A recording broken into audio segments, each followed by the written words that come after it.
Okay, તો students આજનો આપણો ટોપિક કાલવાળો જ છે. લેક્ચર 2 છે.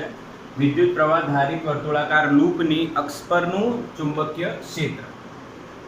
હવે કાલે આપણે એ ચુંબકીય ક્ષેત્રનું સૂત્ર જોયું. એ સૂત્ર આપણે ફાઇનલી ઓબ્ટેન કર્યું હતું ભાઈ કે સૂત્ર શું છે. ઓકે, હવે એકવાર ફરી આપણે એ સૂત્ર જોઈએ કે સૂત્ર V is equals to vector V is equals to अक्ष पर mu naught I a square upon twice of x square plus a square raised to 3/2 into I caret. I caret એ અક્ષ દર્શાવે છે, એ રિંગની ત્રિજ્યા દર્શાવે છે, I રિંગમાંથી વહેતો પ્રવાહ દર્શાવે છે. એકવાર તમને આ ફરી ડ્રોઈંગ બતાવી દઉં છું. આ x અક્ષ છે, આ a ત્રિજ્યા છે રિંગની, એમાંથી વિષમ ઘડી દિશામાં આપણે પ્રવાહ લીધો તો I, અને એના કેન્દ્રથી x અંતરે આપણે લીધું હતું બિંદુ P, અને P પાસે x અંતરે આ અક્ષ થઈ, એ અક્ષ પરના P બિંદુએ તેની P બિંદુએ ચુંબકીય ક્ષેત્ર કેટલું, આ એનું સૂત્ર છે. બેટા ક્લિયર છે? ક્લિયર છે કે નહીં? બધાને ક્લિયર આ વસ્તુ? હા કે ના? Yes or no? ક્લિયર છે? યાદ છે? ઓકે, હવે શું થાય ભાઈ, આ રિંગમાં કેટલા આંટા છે? આ વર્તુળાકાર લૂપમાં કેટલા આંટા છે? કેટલા આંટા છે બેટા? એક કે બે? એક જ છે. તો આપણે શું વિચારીએ કે રિયાલિટીમાં પ્રેક્ટિકલી એકની જગ્યાએ ઘણા બધા આંટા હોઈ શકે. તો n આંટા હોય, n આંટા એટલે એક આંટો એટલે એક વર્તુળાકાર લૂપ, એવી n લૂપ હોય તો શું થાય? તો v નું જે મૂલ્ય છે એ શું આવશે? જો તમને ખબર છે, સિમ્પલ લોજિક છે. એકનું આટલું મૂલ્ય મળે, આ દિશા છે, આ મૂલ્ય એકનું છે, તો n નું કેટલું? સિમ્પલ ગુણ્યા n કરી દઈશું, એટલે mu naught n I a square upon twice of x square plus a square raised to 3/2 raised to 3/2. Clear છે? આમાં n ગુણી નાખો એટલે n આંટા માટે જે સૂત્ર આવવું જોઈએ ચુંબકીય ક્ષેત્રનું, એનો અર્થ શું કે ભાઈ આવી રીતના 1 2 3 4 ઘણા બધા આંટા હોય અને આ લૂપ બની હોય, અને એની અક્ષ પરના બિંદુએ આપણે ચુંબકીય ક્ષેત્ર શોધવું હોય. આ જે લૂપ છે એની ત્રિજ્યા a જ છે, પર આંટા કેટલા થઈ ગયા? n આંટા. તો આના કારણે આપણને કેટલું ચુંબકીય ક્ષેત્ર મળશે? mu naught n I a square upon twice of x square plus a square raised to 3/2. હવે તમને એવું થશે કે સર તમે n ગુણ્યા પર વચ્ચે કેમ લખ્યા? તો બેટા અહીંયા એક શોર્ટકટ બની જાય છે. મુન્ની mu naught n I મુન્ની બનશે, mu naught n I મુન્ની બનશે. હા કે ના બેટા? શું બનશે? મુન્ની. ખબર છે આ તમને? mu naught n I a square upon twice of x square plus a square raised to 3/2. અચ્છા, હવે આમાં આપણી જોડે બે કેસ આવશે બેટા, બે કેસ આવશે.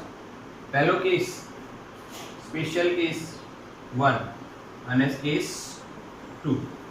કેસ 1 માં જો આપણે કેન્દ્ર પર લઈએ બિંદુ P, બિંદુ ક્યાં હોય? કેન્દ્ર પર હોય. તો કેન્દ્ર પર x બરાબર શું મૂકવું? કેન્દ્ર પર x બરાબર શું થઈ જાય? 0. x બરાબર 0 આમાં મૂકો તો ચુંબકીય ક્ષેત્રનું સૂત્ર શું થશે? mu naught n I a square upon 2.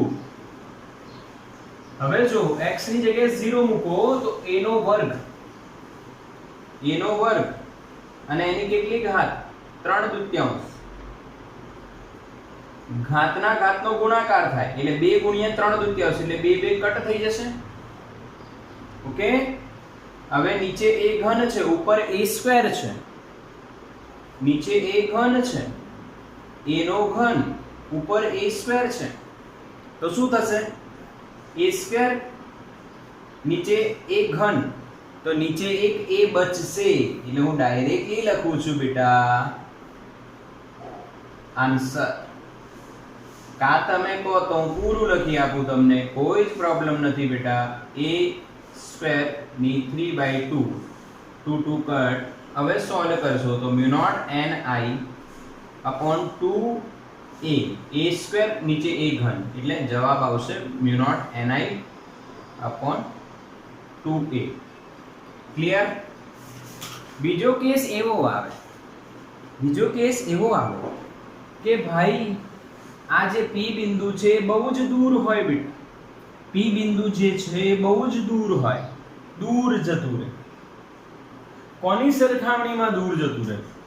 A ની સરખામણીમાં, ત્રિજ્યાની સરખામણીમાં x બહુ મોટા થઈ જાય, એટલે ખૂબ જ દૂરના બિંદુએ. એનો અર્થ શું થયો? x a કરતા બહુ મોટા છે, x જે છે a કરતા બહુ મોટા છે, ત્યારે સૂત્ર શું બનશે? તો કે b = μ0 ni a square upon twice of x square raise to 3/2. હવે તમને એવું થશે, સરે એ કેમ નહીં લખ્યું નીચે, ઉપર લખ્યું, નીચે કેમ નહીં લખ્યું?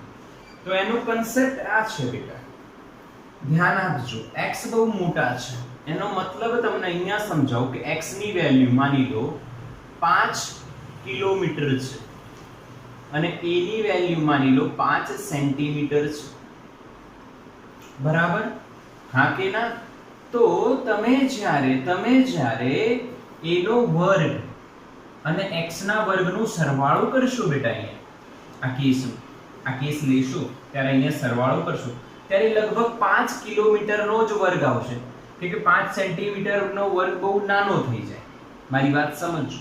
અહીંયા 5 કિલોમીટરનો વર્ગ એટલે 5000 મીટરનો વર્ગ, અહીંયા 0.05 મીટર થશે ને, 5 સેન્ટીમીટર એટલે 0.05 મીટરનો વર્ગ, એટલે આ બહુ નાનું થશે ને આ બહુ મોટું થશે, એટલે x² ની સાપેક્ષે a² ને અવગણતા. હા, પણ ઉપર ન અવગણાય. ક્યારે અવગણાય? જ્યારે સરવાળો કે બાદબાકી થતું હોય ત્યારે જ અવગણાય. ત્યારે જ તો ગણી શકાય ને. જેમ કે ઉપર ભલે 5 સેન્ટીમીટર છે પણ નીચે 5 કિલોમીટરનો વર્ગ વત્તા 5 સેન્ટીમીટરનો વર્ગ છે, એટલે અહીંયા સરખામણી થશે અને આનો એપ્રોક્સિમેટલી જવાબ x² જ આવશે, કેમ કે a² બહુ નાના થઈ જશે. એટલે શું લખ્યું આપણે? x². સમજ્યા બધા? a² ને x² ની સરખામણીમાં 0 લઈ લીધા. ઓકે, બહુ નાના લઈ લીધા. આ કન્ડિશન જ છે, x બહુ મોટા છે ને એ બહુ નાના છે. હવે તમે આને સોલ્વ કરો તો આ 2 2 કટ થઈ ગયા, તો b = μ0 ni a² upon twice of x³. આ બંને કેસ તમારે ધ્યાન રાખવા. x નો ક્યુબ થયો, ખબર પડી બેટા? x નો ક્યુબ થયો twice x³, ઉપર તો એની એ જ ટર્મ રહેશે. એટલે મેઈન ઇક્વેશન તો આ તમારે ધ્યાન જ રાખવું જોઈએ. ઓકે, એના પછી આ સ્પેશિયલ કેસ બંને. ઓકે, અચ્છા, આનો એક શોર્ટકટ છે આપણી જોડે, આનો એક શોર્ટકટ છે. આ કેસ ક્યાંનો છે? કેન્દ્રનો, અને આ ખૂબ જ દૂરના બિંદુ. તો ભાઈ અહીંયા એક શોર્ટકટ એવું છે, મુન્ની કેન્દ્ર પર 2 વાર i. આ બહુ જ ઇમ્પોર્ટન્ટ છે, વારંવાર યુઝ થતું હોય તો આપણે એક શોર્ટકટ બનાવી દઈએ કે ભાઈ જે મુન્ની છે એ કેન્દ્ર પર 2 વાર i. મુન્ની કેન્દ્ર પર 2 વાર i. ઓકે, ક્લિયર છે? આ શોર્ટકટ રહેશે અને આને તમારે યાદ રાખવું જોઈએ, કેમ કે આનો ઉપયોગ કરીશું આપણે. ચલો તો સ્ક્રીનશોટ લઈ લો બેટા.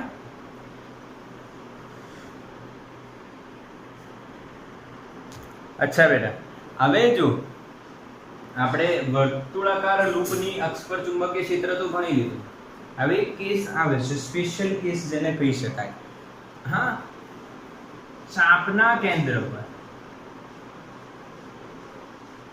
ચુંબકીય ક્ષેત્ર કેટલું?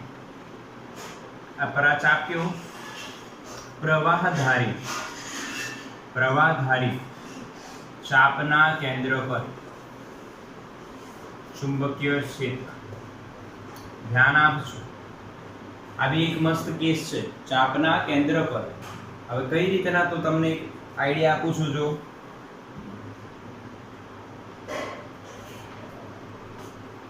અહીંયા આપણે બેટરી લગાવી 20 વોલ્ટની, પ્રવાહ કયો આવી અહીંયા,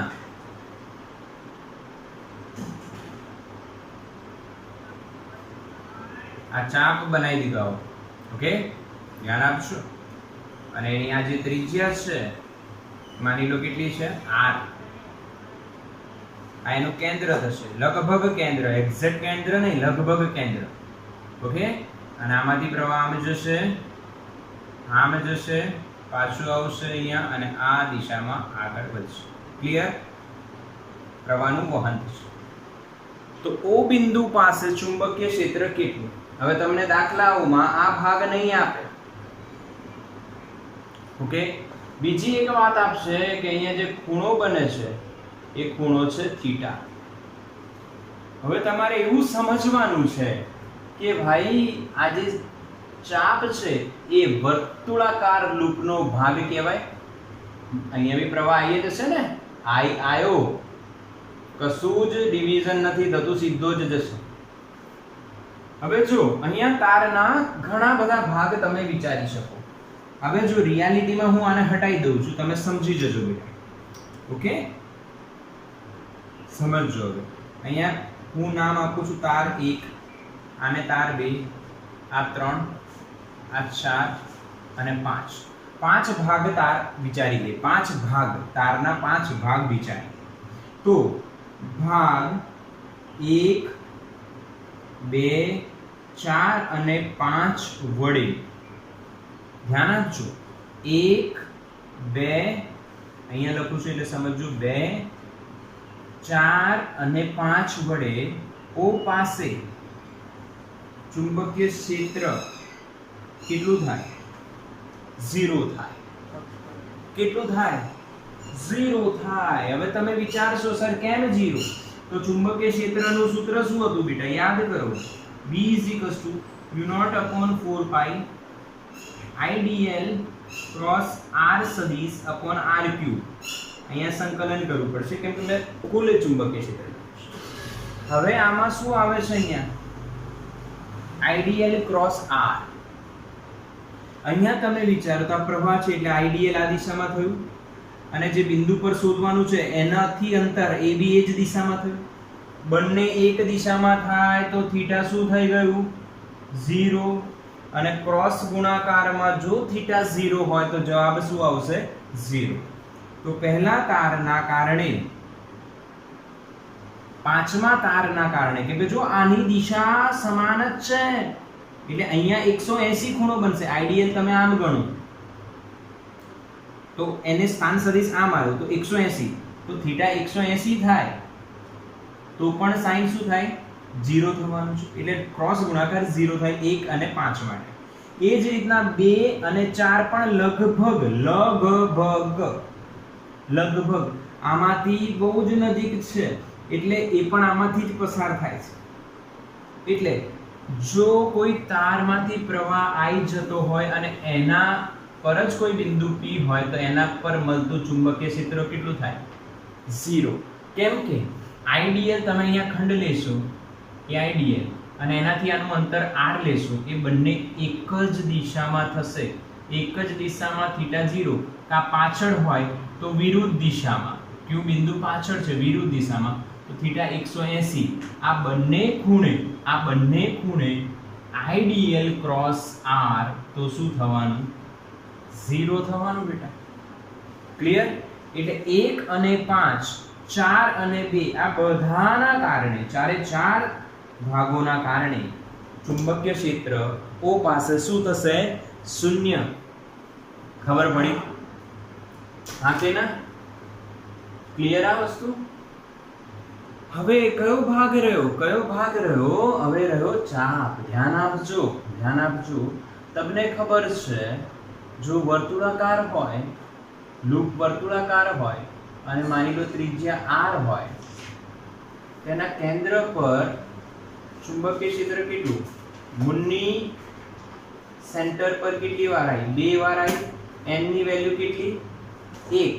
n ની વેલ્યુ કેટલી મૂકવાની બેટા? અહીંયા n બરાબર શું મૂકીશું?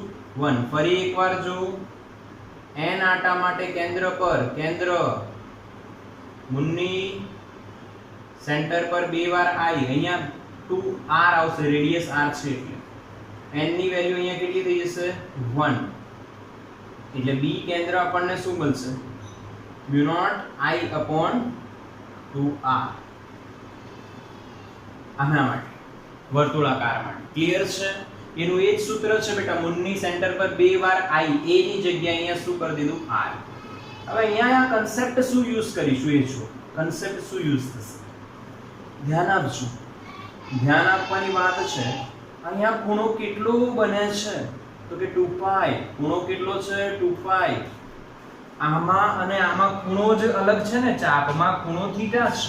આ ચાપ જે છે ને ત્રીજો ભાગ, એ ચાપમાં ખૂણો થીટા છે અને અહીંયા ખૂણો 2π છે. ખૂણો 2π છે તો આટા કેટલા થયા?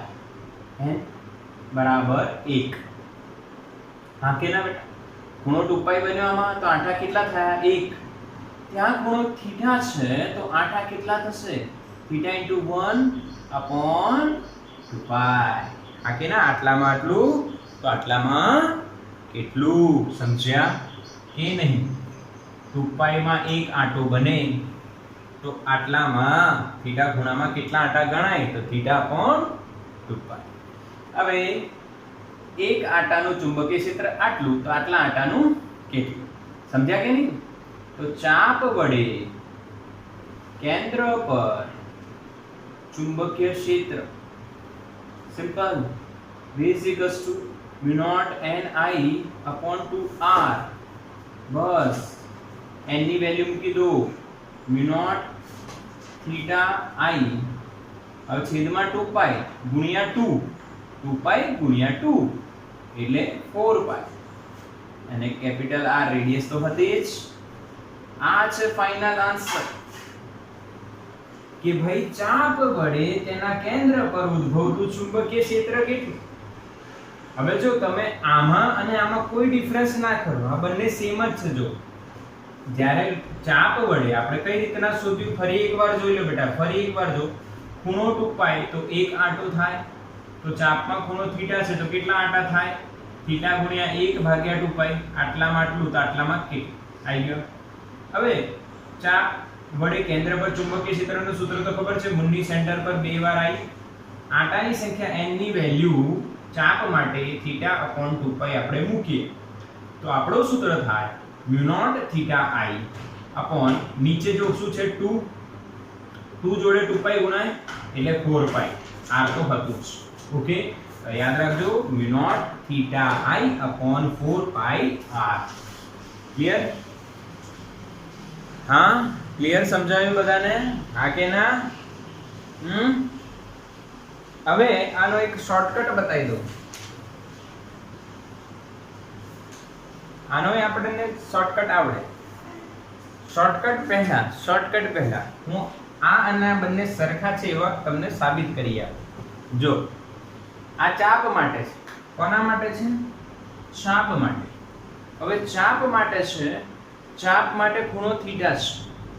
જો લૂપ હોય વર્તુળાકાર અને એક આંટો હોય, એક જ આંટો હોય તો ખૂણો કેટલો થાય? 2π. તો અહીંયા 2π મૂકો તો 2π છેદમાં 4π એટલે 2π 4π તો અહીંયા 2 આવશે. આવી ગયો જવાબ? આવી ગયો કે નહીં આના પર? હા સમજ પડી? ક્લિયર છે? ક્લિયર છે ને? સમજાય છે? ઓકે. હવે શું આનો શોર્ટકટ છે, મુઠ્ઠી કરંટની પડશે તો નીચે 4π પર રડીશ. આ શોર્ટકટ યાદ રાખો. મુઠ્ઠી કરંટની પડશે તો નીચે 4π પર રડીશ. આ એક શોર્ટકટ છે, તમે યાદ રાખી શકો છો. બાકી આ કેસ બી અહીંથી જાય ओके, हाँ के ना? ओके, समझ्या के नहीं समझ्या? કેટલા બી આટા હોય બધા આટા માટે તમે લગાવી શકો છો. જો આ એક આટો તો 2π, બે આટા તો 4π, તો 4π 4π કટ એટલે mu naught I upon r. બે આટા અહીંયા હોય તો 2 2 કટ એટલે mu naught I upon r. બંને સરખા જ આવશે એટલે બંને ઇક્વેશનમાં કોઈ ડિફરન્સ નથી. અહીંયા આટા લખ્યા છે, અહીંયા આટાની જગ્યાએ ખૂણો લખ્યું છે. ઓકે, સમજાયું? તો સ્ક્રીનશોટ લઈ લો બેટા.